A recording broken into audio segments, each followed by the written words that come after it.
Assalamualaikum warahmatullahi wabarakatuh. Anda rindu mendengarkan kajian-kajian dari ustadz-ustadz kita dari Aceh? Kunjungi channel YouTube Maulizul Akbar NAD. Subscribe, like, share, komen.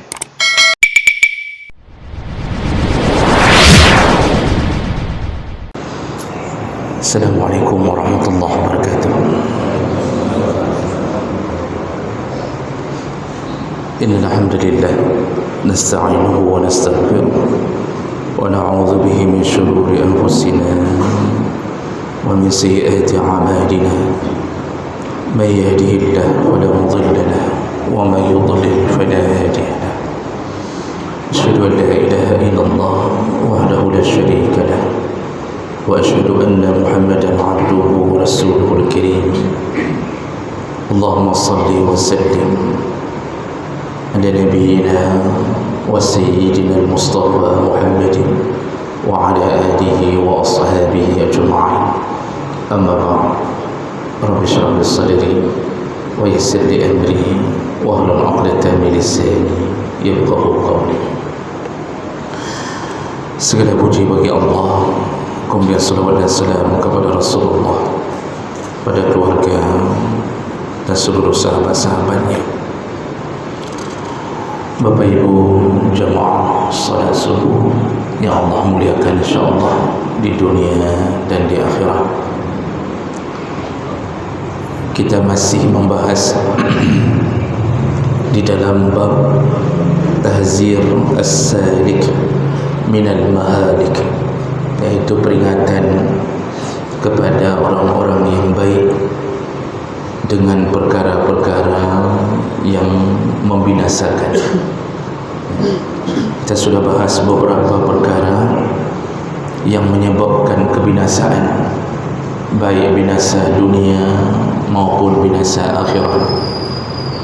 Di antara yang sudah kita bahas yaitu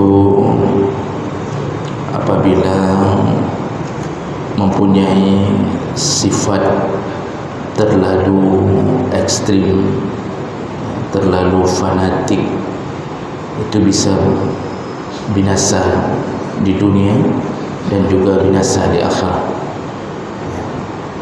Juga yang terakhir yang kita bahas yaitu meninggalkan amar ma'ruf nahi munkar. Allah bisa kirimkan bala di dunia, lalu Allah minta pertanggungjawaban di akhirat bagi mereka yang meninggalkan amar ma'ruf nahi munkar. Baik, kita lanjut. Perkara yang membinasakan berikutnya adalah al-ghibah, yaitu melakukan ghibah atau mengupat atau sejenisnya. Nah, pertama sekali, kenapa ini dimasukkan dalam perkara ini? Karena mengupat ini membinasakan diri, membinasakan orang lain, sekaligus Allah akan membinasakan pengupat di akhirat. Amalnya habis untuk membayar isi ngupatnya, lalu Allah sediakan neraka khusus, yaitu neraka hutamah bagi para pengupat. Bapak Ibu yang Allah muliakan, dalam salah satu hadis Nabi sallallahu alaihi wasallam, an Usamah bin Syarik radhiyallahu anhu qala, kuntu 'inda Nabi sallallahu alaihi wasallam, ketika aku sedang bersama Nabi sallallahu alaihi wasallam, wa ja'atil a'rab nasun katsirun min huna wa hunaka, lalu datanglah orang-orang Arab Badui, artinya orang-orang pinggiran, mendatangi Nabi sallallahu alaihi wasallam, dan mereka bertanya tentang segala hal. Fasakatan nas la yatakallamuna ghairuhum, ketika mereka datang beramai-ramai Sahabat-sahabat semuanya diam, membiarkan mereka yang berbicara. Faqalu, lalu mereka berkata, ya Rasulullah, a'alaina haraj fi kaza wa kaza. Banyak sekali pertanyaan mereka, tapi mereka bertanya tentang apakah kami berdosa kalau melakukan ini dan itu. Jadi satu-satu nanya, apakah saya berdosa kalau saya melakukan ini, kalau saya melakukan itu. Jadi pertanyaan orang-orang yang hidup di zaman Nabi adalah pertanyaan yang mewakili perasaan mereka yang takut terhadap dosa, takut terhadap Allah. Maka pertanyaannya, apakah kami berdosa kalau kami melakukan ini dan itu? Fi asya' min umurin nas la ba'sa biha. Dan mereka bertanya pada semua urusan yang sebenarnya tidak sampai jatuh pada dosa. Faqala, lalu Rasulullah menjawab, ya ibadallah, wahai hamba-hamba Allah, wada'allahu al-haraj illa imra'an iqtarada imra'an dhulman. Allah subhanahu wa ta'ala bisa mengangkat dosa-dosa hamba. Artinya kalau hamba berdosa kepada Allah selama dia masih hidup, Allah bisa mengangkat dosanya. Artinya Allah menghapuskan dosa-dosanya, kecuali yang Allah tidak meringankan atau tidak mempermudah untuk dicabut dosa, yaitu dosa imra'an iqtarada imra'an dhulman. Yang susah untuk diampunkan dosa adalah orang yang menyakiti orang lain dengan cara yang zalim. Fazalika alladhi harija wa halaka, itulah dosa yang susah terampunkan dan wahalaka, dan orang yang melakukannya binasa. Jadi bahasa Nabi ini ketika menyebutkan tentang yang menyakiti sesama manusia dalam keadaan zalim. Zalim itu maksudnya orang yang disakiti tidak berhak mendapatkan penderitaan itu. Kalau berhak tidak disebut zalim. Rasa sakit itu salah satu yang dimaksud dalam hadis ini dalam syarah para ulama, iaitu menyakiti perasaan sesama muslim yang dia terzalimi dengan dosa itu atau dosa yang dilakukan, yaitu mengupat untuk dia diupat. Nah, kenapa ini menyakiti? Orang yang diupat atau korban upat, dia berjalan dimanapun orang melihatnya, lalu orang melakukan vonis kepadanya, orang bersuuzon kepadanya dalam keadaan dia tidak tahu bahwa dia sedang diupat. Jadi dia dijauhi orang gara-gara ada orang yang menyampaikan berita tentangnya. Makanya Rasulullah sallallahu alaihi wasallam ketika ingin menjelaskan tentang riba, dalam hadis dari Abu Hurairah radhiyallahu anhu qala, jadi pada suatu hari Nabi sallallahu alaihi wasallam menjumpai sahabat yang sedang berkumpul. Lalu Rasulullah sallallahu alaihi wasallam bertanya kepada mereka, qala atadruna mal ghibah, tahukah kalian apa itu ghibah? Ini metode Rasulullah berdakwah. Salah satunya adalah menanyakan sesuatu yang sahabat jawabannya mereka tidak tahu pasti. Mereka menebak-nebak namun tidak tahu pasti.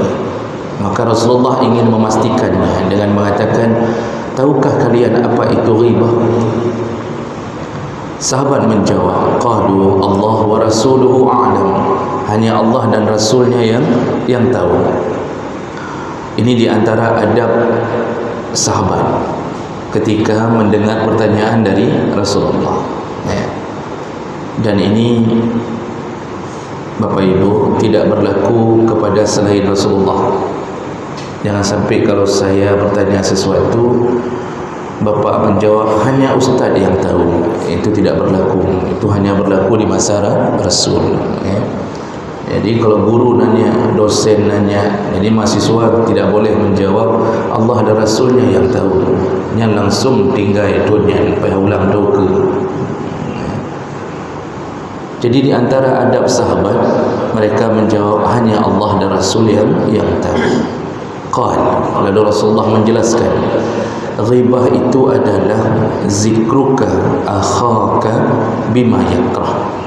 Engkau menyebut-nyebut tentang saudaramu yang kalau dia mendengarnya yakrah, dia tidak senang, dia benci, walaupun dia tidak dengar. Tapi kalau seandainya dia dengar apa yang kita bicarakan tentangnya, dia marah. Berarti itu mengupat.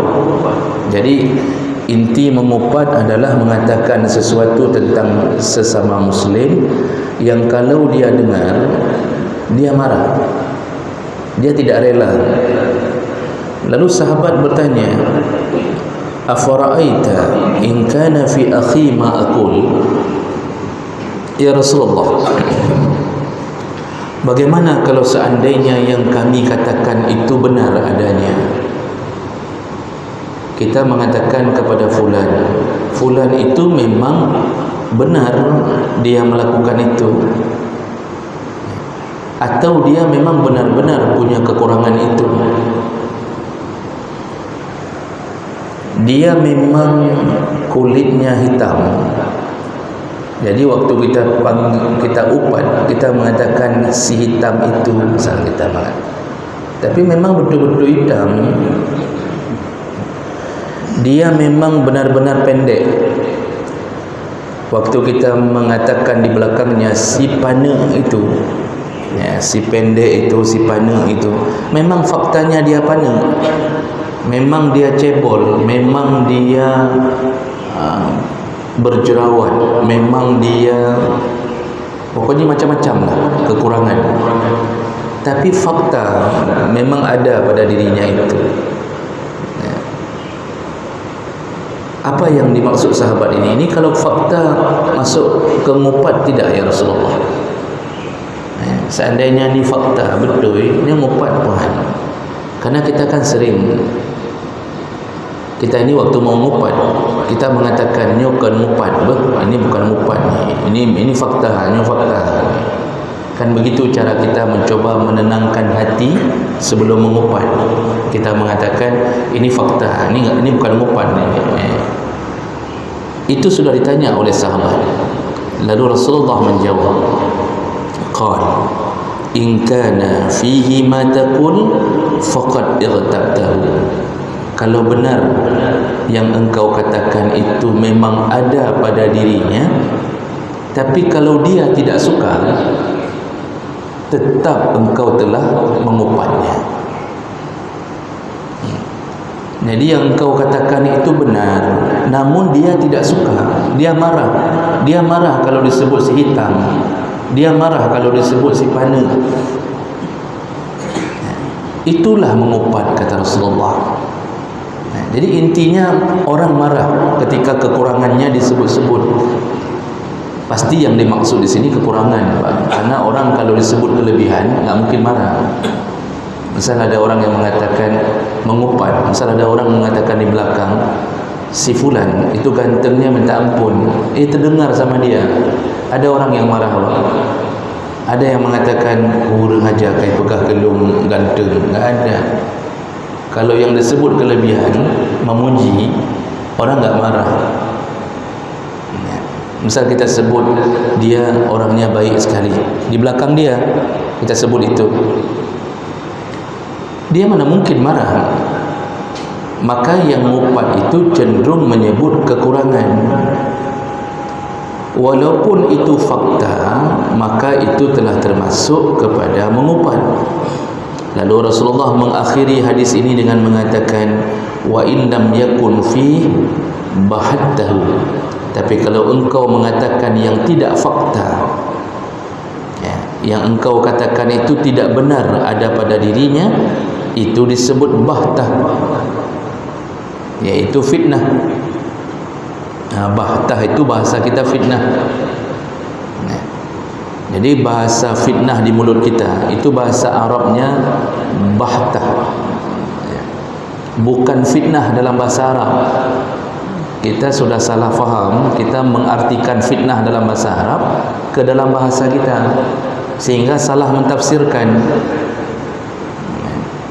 Waktu Allah menyebutkan al-fitnatu akbaru minal qat dalam satu ayat, ayat lain asyaddu minal qat, fitnah lebih besar dosanya daripada pembunuhan. Lalu kita mulai mengutip bahasa fitnah dalam bahasa Arab, kita terjemahkan fitnah dalam bahasa kita. Salah apa?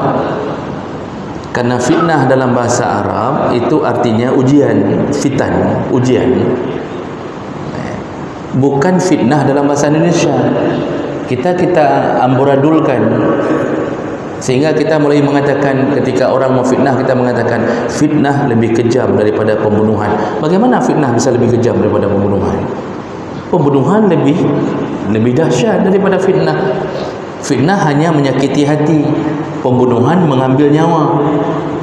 Ini akibat kita menafsirkan, menerjemahkan fitnah bahasa Arab atau fitnah bahasa Indonesia. Ya.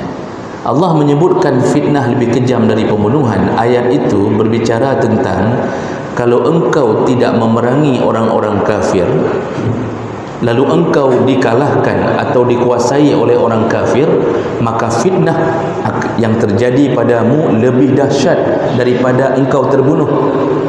Apa maksudnya lebih dahsyat? Isteri, perempuan dilecehkan, anak-anak orang Islam diperbudak, lalu dikafirkan, dimurtadkan kalau dikuasai oleh orang kafir. Itu maksud Allah, ujian yang engkau terima lebih besar daripada engkau hanya dibunuh. Jadi bukan fitnah lebih kejam daripada pembunuhan. Cuma ini sudah merebak, dan orang enggak mau lihat lagi ayat itu apa maksudnya.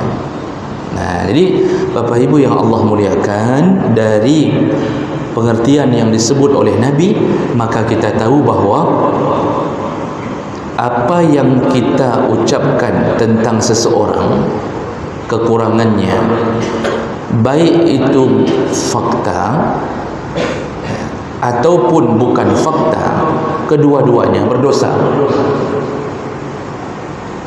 Kalau mengupat, intinya dia sakit hati kalau dia dengar, walaupun dia enggak pernah dengar. Tapi seandainya dia dengar, dia sakit hati. Itu mengupat. Jadi dari mana kita tahu sakit hati? Kita bisa bayang-bayangkan, dia merempok menji. Kalau berjumpa dengan dia sakit hati enggak? Kita bisa bayangkan sakit hatinya, berarti itu mengupat. Yang kedua, kita bisa tahu orang itu sakit hati atau tidak, kita sendiri tidak tenang waktu mengucapkannya.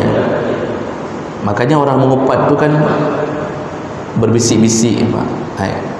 Ini nak berita penting. Rupanya fulan. Nah, ini kita mulai lihat kiri kanan. Maksudnya jangan sampai orang lain tahu bahwa kita sedang bicarakan orang lain. Dari gaya itu saja kita sudah tahu nih, kita mulai melawan nurani. Yang ketiga, dari mana kita tahu orang itu akan sakit hati? Buktinya kita ketika mengupat orang, kita menunggu waktu orang itu tidak ada di hadapan kita. Kalau kita memuji seseorang, ada perlu kita menunggu orang tidak ada di hadapan kita? Tidak, kalau kita puji orang itu di depan kita, kita puji saja. Langsung kita bilang Masya Allah, idrona nah, luar biasa, begini. Aman, kita mulut kita aman, dia pun aman. Tapi kenapa ketika mengupat kita menunggu-nunggu, dia tidak ada? Maka disebutlah ghibah, iaitu ghaib. Kita mulai mengupatnya ketika dia ghaib di hadapan kita. Biasanya kalau orang mau ngupat itu tunggu di satu ruangan, tutup pintu, mengupat di situ. Ini penyakit mengupat, dan ini paling berbahaya karena menjadi kebiasaan hidup kita. Tanpa kita sadari, kita telah menghabiskan amal kita. Jadi amal yang orang mengatakannya kalau mengupat orang kita kirimkan pahala untuk orang, itu kapan dikirim? Habis mengupat langsung malaikat transfer dari kitab kita. Ini kita misal puasa Senin Kamis, waktu habis buka puasa kita mengupat orang. Ini amal puasa, amal salat. Apakah langsung habis mengupat dikirim ke kitab korban? Karena ada orang mengira begitu. Ada orang yang mengatakan ini dikirim amai ke, untuk pahala dikirim semua untuk dia. Bahkan ada orang yang mau mengupat, habis mengupat dia baru mengatakan namupu gara-gara haji, gara-gara dia amal-amal kita dikirim untuk dia. Padahal kita baru mengupat, dia selesai mengupat ni, dia tahu amalnya dikirim untuk orang. Bapak Ibu yang Allah muliakan, mentransfer amal ini itu bukan terjadi di dunia, tapi terjadinya di akhirat. Ketika seseorang tidak dimaafkan, jadi sampai mati enggak minta maaf.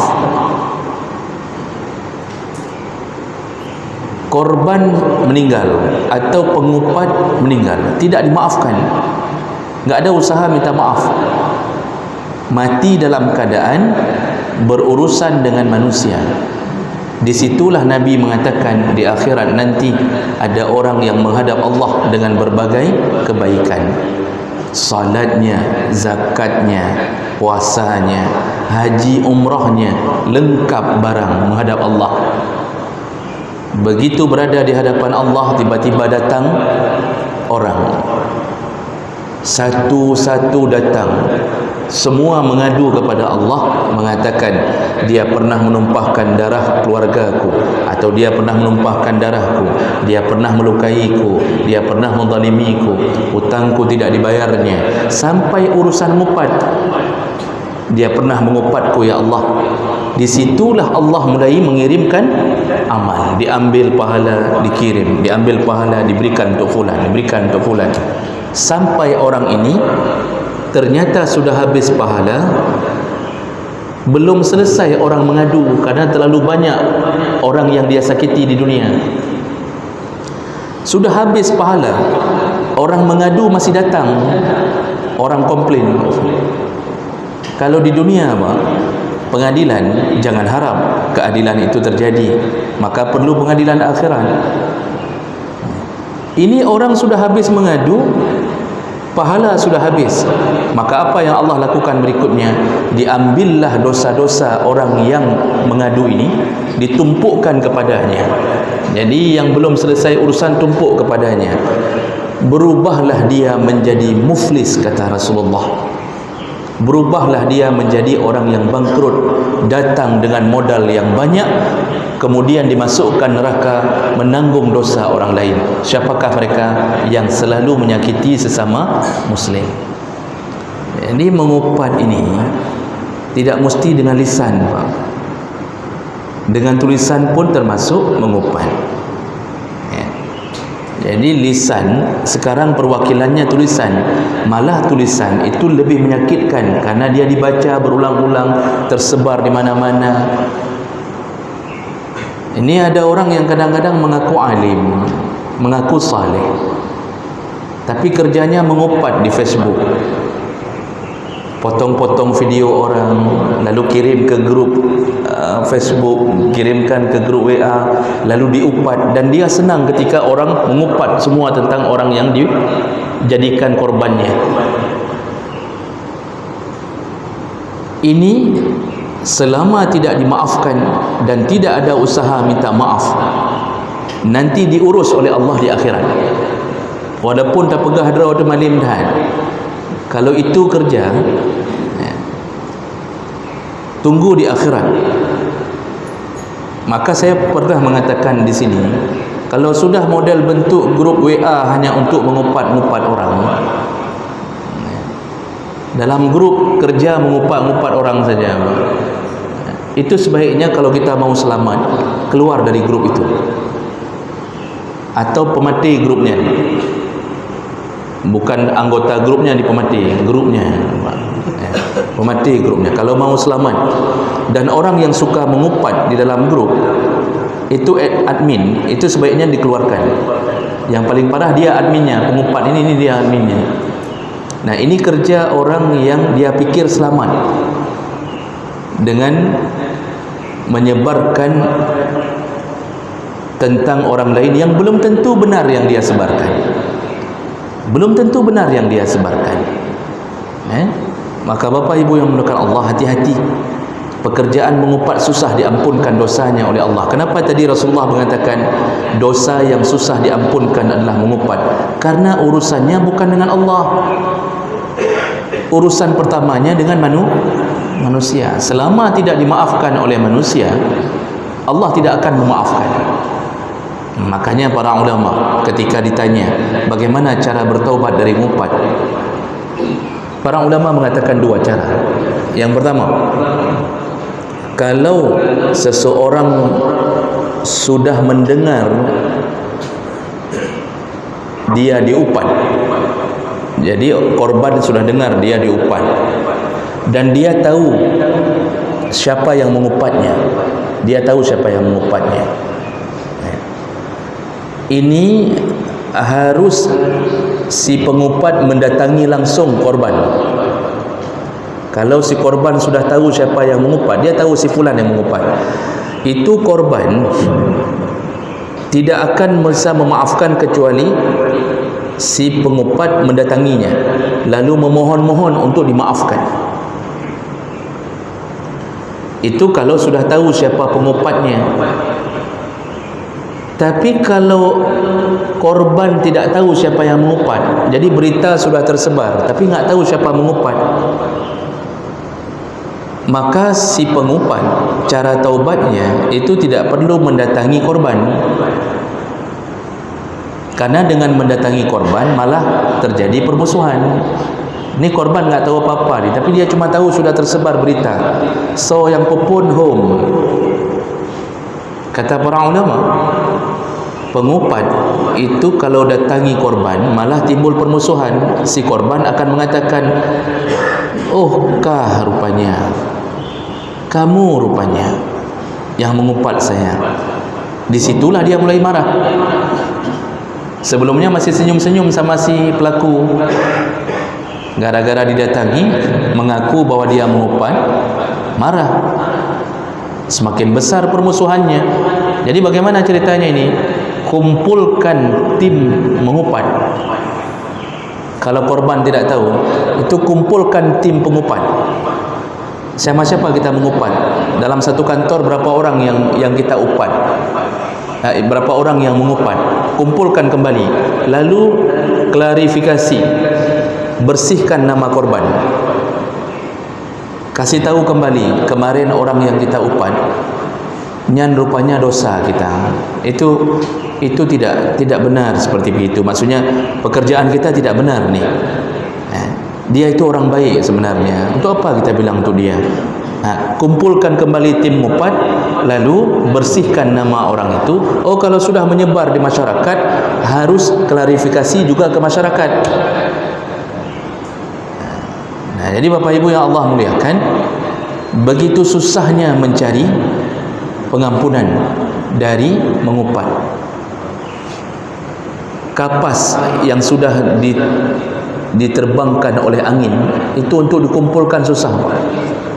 Maka sebelum menerbangkan kapas ke banyak orang, sebaiknya jangan banyak-banyak berbicara tentang kekurangan orang. Imam Nawawi waktu membahas bab ghibah di dalam kitab Riyadhus Shalihin, beliau membahas satu bab, iaitu tentang mengupat yang dibolehkan. Dan hasil tulisan Imam Nawawi disetujui oleh semua ulama. Ada mengupat yang dibolehkan. Jadi enggak semua mengupat berdosa. Kapan mengupat dibolehkan? Nah, di antaranya, ini karena waktu kita singkat, enggak mungkin kita jabarkan yang enam-enamnya. Di antaranya, mengupat itu dibolehkan kalau seandainya seseorang mencari keadilan, lalu dia melaporkan kezaliman orang.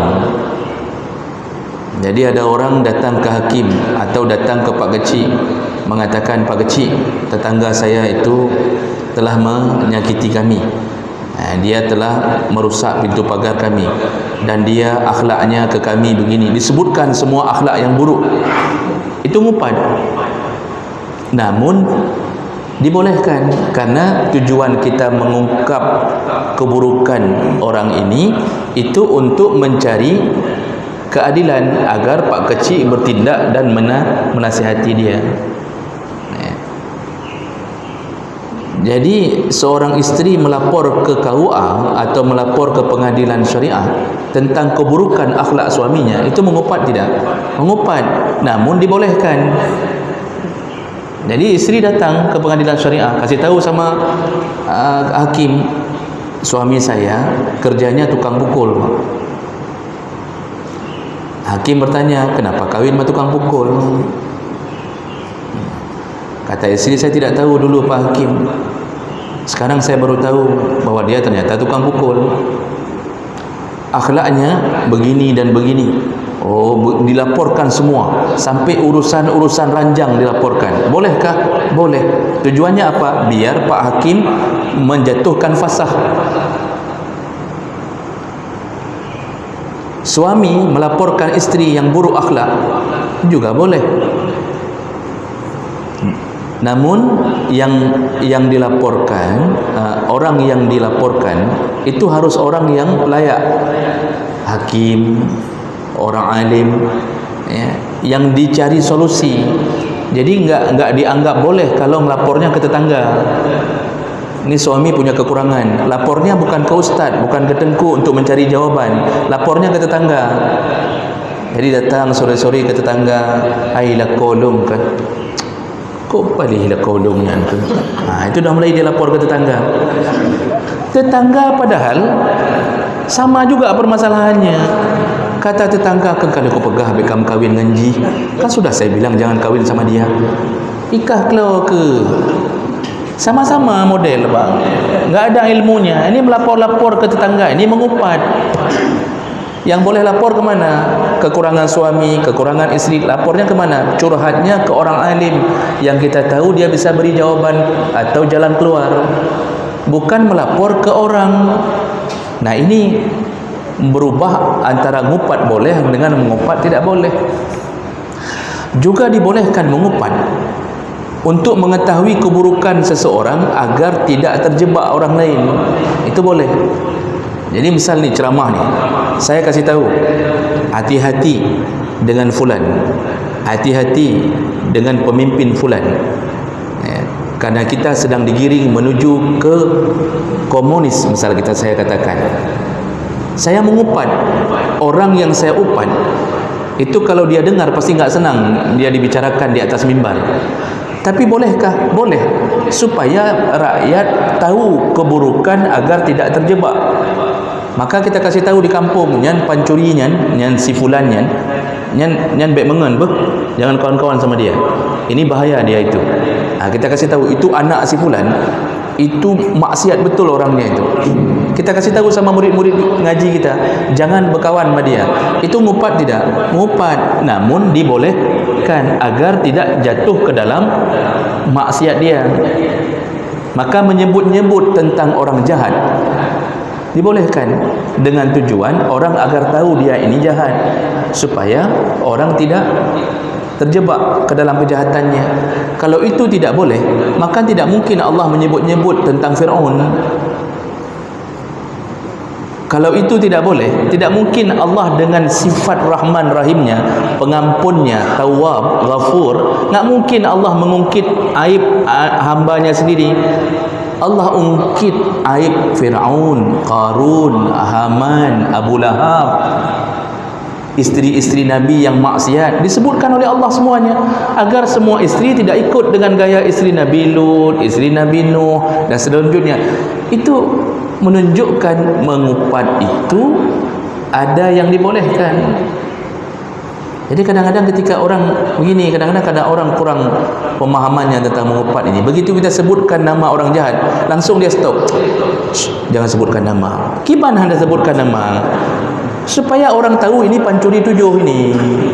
Ini pancuri 7, bukan pancuri 6, 7. Supaya satu kampung tahu, nyo ahli sabe-sabe nyo. Jangan dekat sama dia, hancur kamu nanti. Nah, itu bolehkan mengupat. Termasuklah dibolehkan mengupat ketika dalam urusan memberitahu orang tentang kekurangan aib di dalam ilmu hadis. Itu kalau belajar ilmu hadis Pak, ada satu pelajaran namanya Al-Jarh wa Ta'dil. Itu untuk membongkar aib di antara rawi hadis. Dalam sanad hadis kan ada an. Itu gara-gara si an, ada satu orang bisa berubah hadis dari sahih berubah menjadi hasan, dari hasan berubah jadi dhaif, gara-gara ada si fulan. Si fulan ini itu harus dikasih tahu sama seluruh makhluk di muka bumi yang muslim. Gara-gara si fulan itu kurang jujur orangnya, gara-gara dialah hadis ini berubah menjadi lemah. Itu sampai para ulama mengarang kitab, nama-nama perawi yang bermasalah. Itu disebutkan aibnya. Orangnya kurang jujur, ingatannya kurang kuat, akhlaknya kurang baik. Disebutkan supaya orang tahu ini hadis bermasalah, takut dia yang mengolah hadis ini. Nah, maka turunlah derajat hadis itu dari sahih menjadi dhaif. Nah, gara-gara ada orang yang bermasalah. Itu mengupat. Kalau begitu, para ulama mengupat orang untuk kasih tahu bahwa orang ini enggak baik. Tapi boleh. Termasuk yang boleh mengupat kalau kita melamar anak orang atau anak kita dilamar orang. Kita ingin cari tahu tentang calon linto yang akan menikah dengan anak kita. Kita datangilah kampung dia. Lalu kita temui pak keciknya. Pak kecik, ini ada anak muda di kampung Pak Kecik mau lamar anak saya. Boleh saya tahu siapa pemuda ini? Pernahkah dia nampak di menasah solat 5 waktu? Siapa dia? Jujurkah orangnya? Kalau Pak Kecik ikut pengajian pagi ini, pasti dia akan mengatakan sejujurnya. Artinya siapapun orang yang ditanya harus kasih tahu yang sejujurnya. Itu mengupat, tapi boleh. Jadi misal ditanya siapa dia, kita harus kasih tahu, jangan kawin sama fulan, jangan terima lamarannya. Itu enggak pernah salat. Walaupun waktu dia datang melamar kemarin dia nampak salat kan, tapi cuma itu sekali dia salat. Di kampung hantar mi semayang. Menasah na 3 gerijak ya minta silop baru. Sekali-sekali dia ada ke menasah tapi mencari sandal baru. Itu sabu-sabu dia juga. Yang ganggu-ganggu kampung dia juga. Kasih tahu semuanya. Mengupat bukan? Mengupat. Kalau pancuri itu dengar, sakit hatinya tidak? Sakit. Mengupat. Namun dibolehkan agar tidak rugi anak orang. Ini kadang-kadang ada yang disamaratakan sampai berbohong akhirnya. Enggak, baik kok orangnya. Kok jeroh hurung. Dalam hati dia ingin menutupi aib itu. Gara-gara ditutupi aib, hancur anak orang. Jadi kalau ditanya apa tentang seseorang, kasih tahu yang sebenarnya. Kalau tujuannya untuk menikahkan anak itu. Termasuklah boleh mengupat kalau kita tanya alamat. Kita tanya, datang ke kampung orang, Naduri fulan, kenal sama Muhammad. Ditanya sama orang kampung, Muhammad yang mana? Di sini ada 3 orang Muhammad. Kerana kita nggak tahu nama ayahnya, kita cuma ingat ciri-cirinya. Orangnya capi, misal kita bilang. Capi itu kalau kita sebut, kalau didengar sama Muhammad, dia marah kalau disebut capi. Muhammad capi, pincang. Dia marah, walaupun itu benar, itu mengumpat. Namun kita sedang tanya alamat, kita nggak tahu mau bilang siapa lagi Muhammad. Akhirnya terucaplah Muhammad yang capi, yang juling, Muhammad yang singan bibi. Dia marah, tapi terpaksa kita kasih tahu itu supaya orang kampung tahu alamat mana yang sedang kita cari. Baru orang kampung mengatakan, oh Muhammad yang julingnya nyompak rumah misal. Boleh. Itu mengupat yang dibolehkan. Ya. Jadi jemaah yang Allah muliakan, itu diatur bukan untuk dipraktekkan, tapi dalam keadaan emergency, gawat darurat. Ya, gawat darurat, kondisi-kondisi tertentu. Baik, kira-kira begitu Bapak Ibu. Ini hari-hari kantor, kita cukupkan. InsyaAllah kita bertemu sekali lagi di pertemuan yang akan datang. Subhanakallahumma bihamdik, asyhadu an la ilaha illa anta, astaghfiruka wa atubu ilaik. Wassalamualaikum warahmatullahi wabarakatuh.